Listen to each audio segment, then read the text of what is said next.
ერთი წელი ისტორიული ციხე ქალაქის რეაბილიტაციის დაწყებიდან მუცოს 3 კოშკის რესტავრაცია თითქმის დასრულებული. ახევსურეთში მიმდინარე სამუშაოები მონიტორინგის მიზნით კულტურული მემკვიდრეობის დაცვის სააგენტოს წარმომადგენლებმა დაათვალიერეს.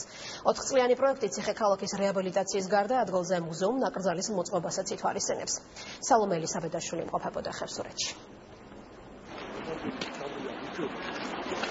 მუცოს ერთადერთი მოსახლის რეაბილიტაციო სამუშაოების სანახავად ყოველდღიურად ადის. ნუგზარ დაიაური ამბობს, რომ პროექტის დასრულების შემდეგ შესაძლოა ტურისტების გარდა ადგილობრივი მცხოვრებლების რაოდენობაც გაიზარდოს. 90% დაბრუნდება რა ხე უფრო ზაფხულში.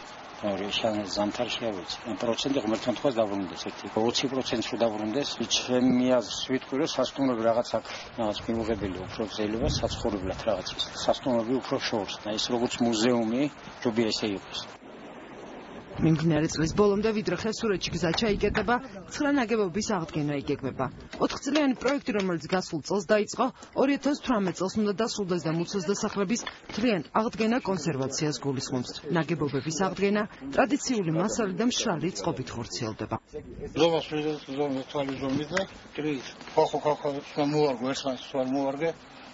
ისე ვერ აიღონდა სარასებობს. ვისი ფხელია ხადი. რაფათ ვერ გააკეთე. ნელა გადააკეთა ხარისხია. დასრულება იგეგმება 2018 წელს, სრულიად აღდგენილი იქნება მუცო.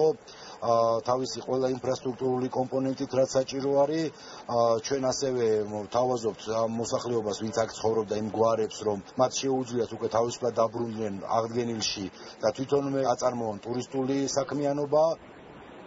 სარეაბილიტაციო სამუშაოების მწარმოებელი კომპანია არქიტექტის წარმომადგენლები ამბობენ, რომ პროცესის სპეციალისტების ნაკლებობამ და უხარისხო სამშენებლო მასალამ შეაფერხა. პრობლემა უკვე აღმოიფხვრა. ვლადიკავკაზიდან სპეციალისტები ჩამოიყვანეს და იატაკის დასაგებად და გადახურვისთვის საჭირო ხის მასალად შეიცვალა. Რამდენიმე კოშკი მეტებზე დავუტოვეთ, თუ მუშაობა შეიძლება გამართულად ყველა კოშკზე. ამის მერე რომელიც აღმოჩნდა ხემასალა ცოტა ისეთ შებღალული იყო, ჩვენ არ მოგწონდა, არ მოგვეწონა ხადგიზე რომ ნახეთ და ბრუნდება უკან იტვირთები მანქანების იტვირთება ნახეთ, ახალი მასალა და ერთ კვირაში დაახლოებით ყველაფერი დადგება თავის ადგილზე. აღდგენა კონსერვაცია მუცოში ინტენსიურად მიმდინარეობს. დაახლოებით 1 კვირის განმავლობაში მშენებლებმა უკვე 2 კოშკის სრული რეაბილიტაცია დაასრულეს. პროექტის მთლიანი დასრულების შემდეგ კი აქ მუზეუმ ნაკრძალის ამოქმედება და უნიკალური ისტორიული ძეგლის შესანარჩუნებლად სპეციალური ღონისძიებების გატარება იგეგმება.